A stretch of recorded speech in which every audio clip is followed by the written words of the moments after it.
है।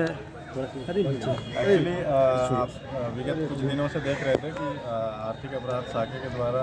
लगातार छापेमारी की जा रही थी और साथ ही साथ बेतिया ज़िले में भी एक केस पेंडिंग था जिसमें जो लीगल प्रोसीजर था वो आगे बढ़ रहा था और कल उसकी कुर्की निकाली गई थी और आज सुबह में उसकी कुर्की भी की जा रही थी और कुर्की भी कंप्लीट हो गया है। तो लगातार ईओयू के द्वारा की जा रही लगातार छापेमारी और बिहार पुलिस के दबाव में फाइनली आज जगदीशपुर थाने में मनीष कश्यप के द्वारा सरेंडर किया गया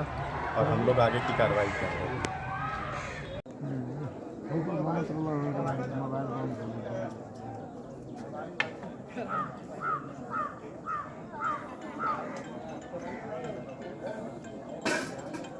बतिया आज कोई का होगा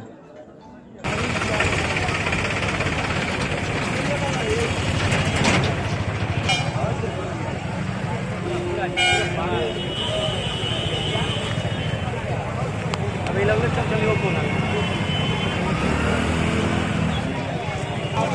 हां इलाही लोग ले ले